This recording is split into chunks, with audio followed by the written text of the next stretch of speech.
terkait dengan indikator kinerja kita juga nanti akan terlihat bahwa kita melakukan kegiatan sesuai dengan apa yang kita rencanakan. Tuh. Kemudian tadi mungkin disinggung pada waktu di awal tadi ya terkait dengan pengadaan barang jasa.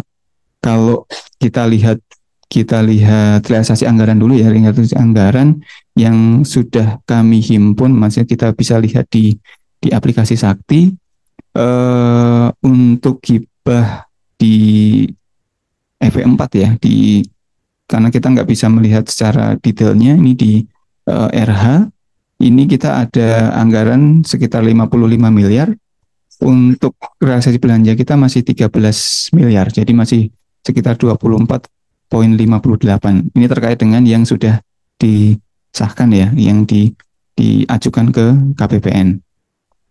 Nah ini mungkin akan sedikit berbeda dengan kegiatan fisiknya, kegiatan realisasi fisik yang ada di masing-masing pelaksana. Tapi ini yang sudah masuk ke bagian keuangan yang sudah disahkan oleh KPPN Mitra ini sekitar 24,58, dan ini kita sudah di bulan Agustus.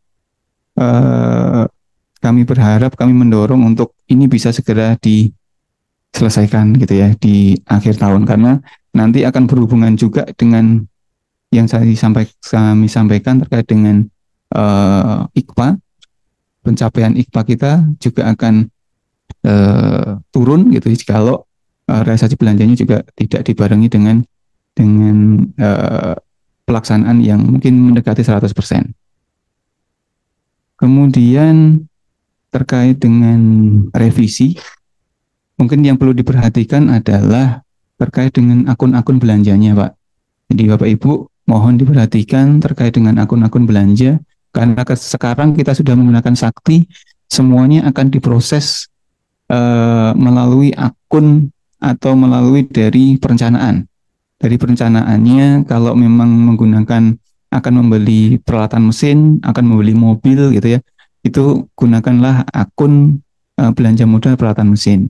Kemudian kalau akan ada pengembangan terkait dengan gedung bangunan, itu juga disesuaikan menggunakan akun belanja modal gedung bangunan.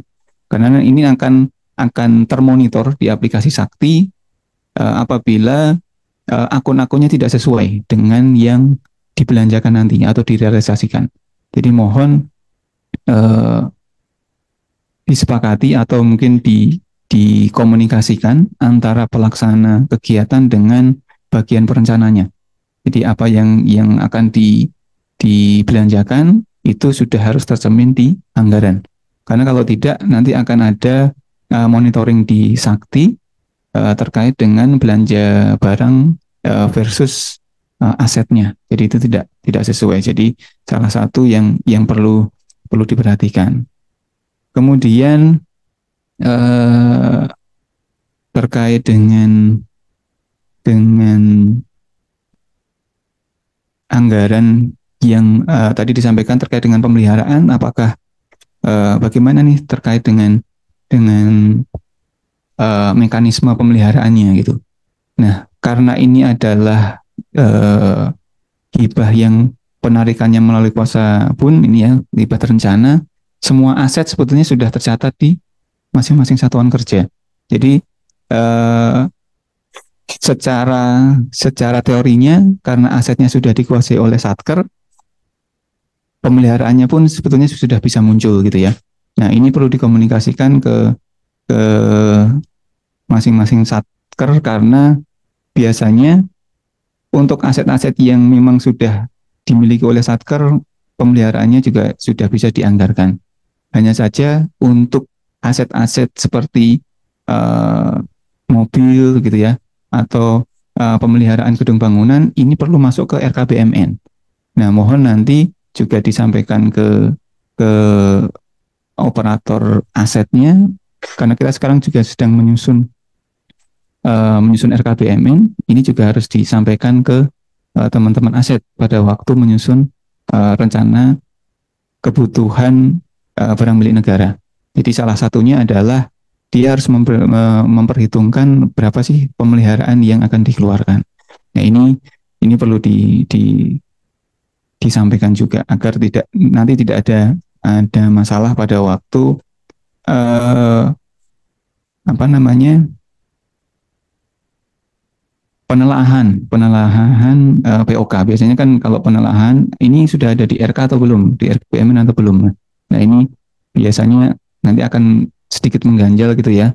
Takutnya ada penelaah yang wah ini perlu ada, kok tidak ada di RKPMN gitu. Nah ini perlu dilengkapi untuk administrasi. Kemudian terkait dengan apa namanya revisi untuk apa namanya anggaran yang masuk kategori AA gitu ya, automatic adjustment.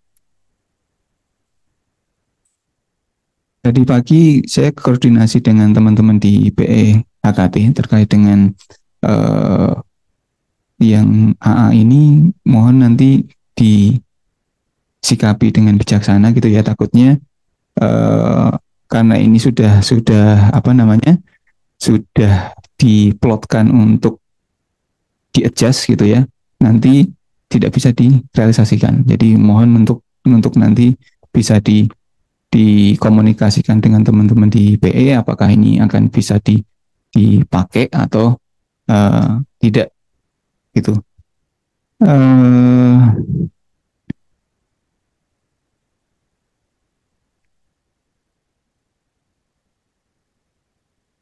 Kemudian tadi sudah disampaikan oleh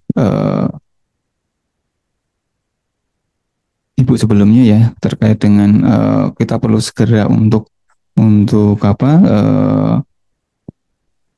melakukan penelitian terkait dengan AWP, kemudian nolnya gitu, agar nanti di akhir-akhir juga tidak bermasalah gitu ya. Takutnya nanti memang pada waktu revisi DIPA itu dibutuhkan.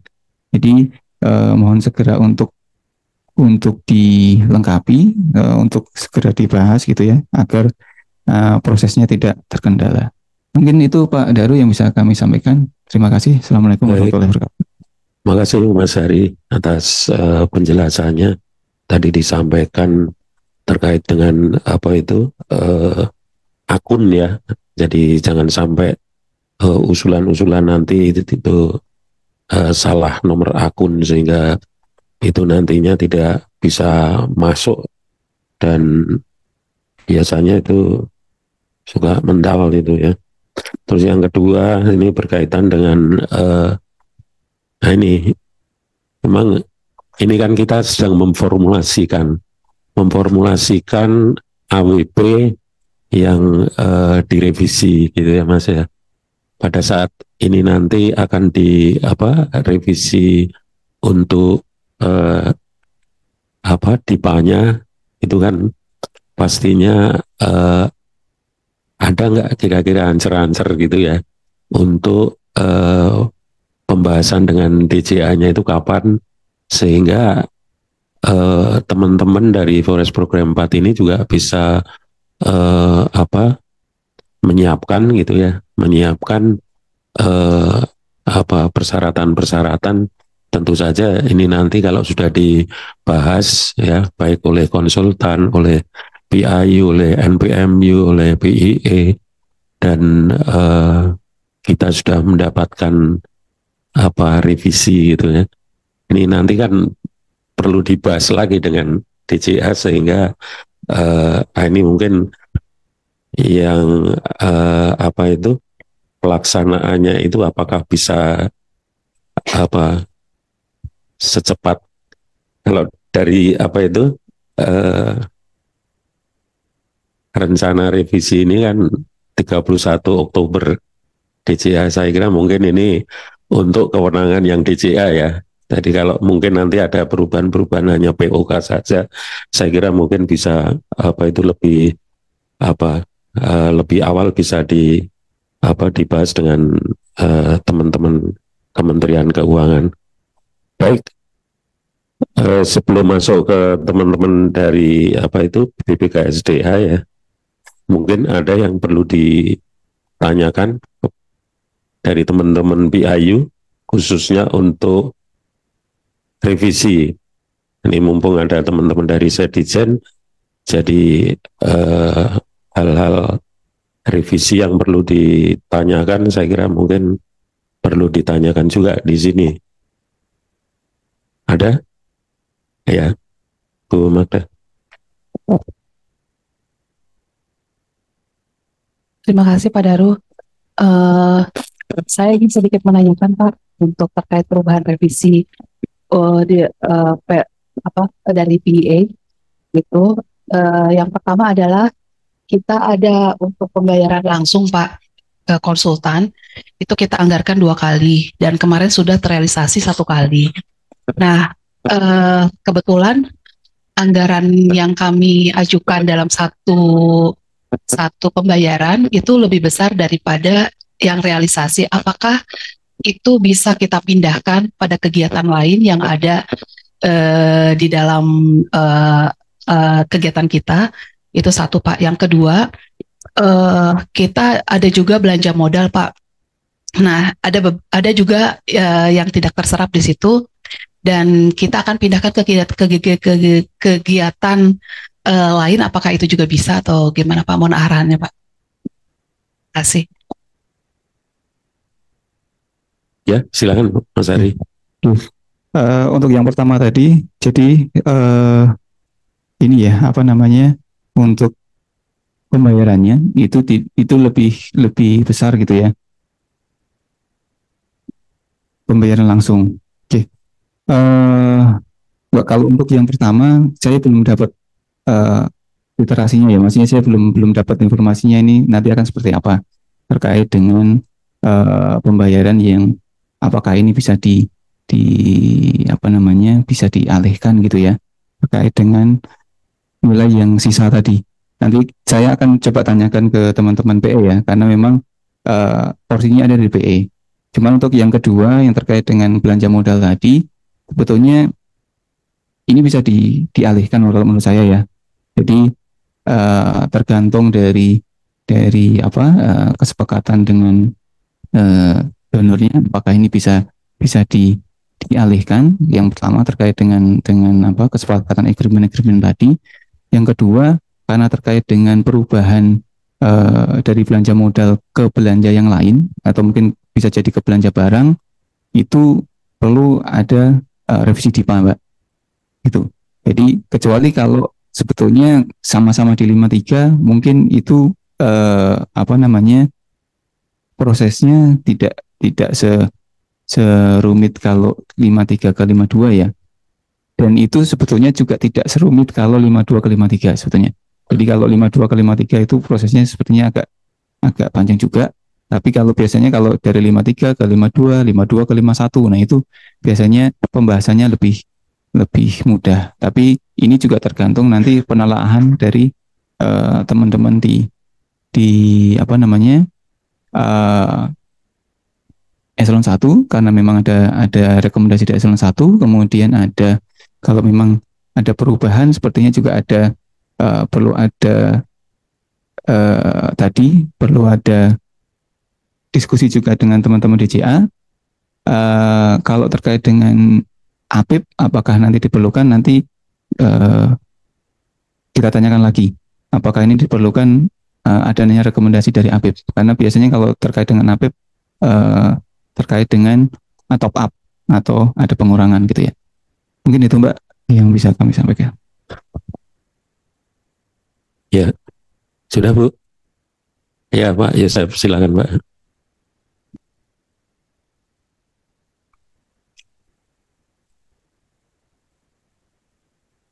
Terima kasih. Assalamualaikum warahmatullahi wabarakatuh. Salam sejahtera buat kita sekalian. Menyangkut atau mengenai revisi DIPA ini kan HLN sama APBN ini kan harus ketika merevisi itu harus di satu pihak misalnya pihak KFV-nya setuju, di Direktur DJA-nya lagi Nah, mungkin terkendala. Begitupun sebaliknya. Nah, apalagi kalau revisi AWP ini kan eh, ya sangat-sangat membutuhkan waktu juga. Nah, yang ingin saya tanyakan, apa namanya, kewenangan kami, kadang-kadang kami hanya bisa merevisi asal jangan merubah AWP gitu aja. Jadi paling direvisi POK.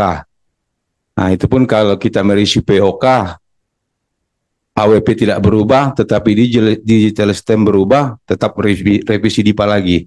Nah, seperti itu. Nah, eh, kewenangan kami sebagai PIU atau Satker ini untuk merevisi POK itu apakah tidak dibatasi? Artinya begini, selama kami kalau di apa hal ini kan selama itu tidak merubah AWP dan disetujui misalnya seperti itu setelah melalui konsultasi dengan IC dan sebagainya, selama itu tidak merubah AWP, maka itu pasti boleh. Tetapi apakah di DJA-nya itu atau ya di DJA-nya itu selalu harus menyetujui, karena pemikiran awam saya ini kan KFW-nya setuju, kenapa di DJA-nya nggak setuju gitu? Karena kan dananya dana hibah, seperti itu pemikiran saya, Pak. Makasih Pak Aris, silakan Pak. Baik.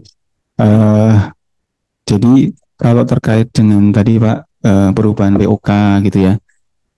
Kalau POK yang tanda kutip adalah rupiah murni pendamping yang sekarang memang nggak ada ya. Jadi RM itu setahu saya harusnya tidak ada masalah Pak terkait dengan perubahan geser-geser Pak terkait dengan POK-nya. Jadi karena ini istilahnya uang APBN kita. Nah, akan tetapi kalau itu masuk yang HLN itu setahu saya itu akan merubah DS Pak. Gitu kalau ada perubahan-perubahan. Nah, ini yang apa namanya perlu ada penelaahan Pak. Memang perlu ada diskusi ini dengan apa ada persetujuan dari apa namanya eselon 1 dan dari DJA. Cuman ya kalau memang sifatnya tidak prinsipil, biasanya kan teman-teman DJA juga tidak terlalu mempermasalahkan ya Pak. Itu jadi setahu saya seperti itu Pak. Jadi mungkin nanti akan diperjelas lagi oleh teman-teman yang dari program ya Pak terkait dengan revisi-revisi seperti ini. Jadi itu Pak.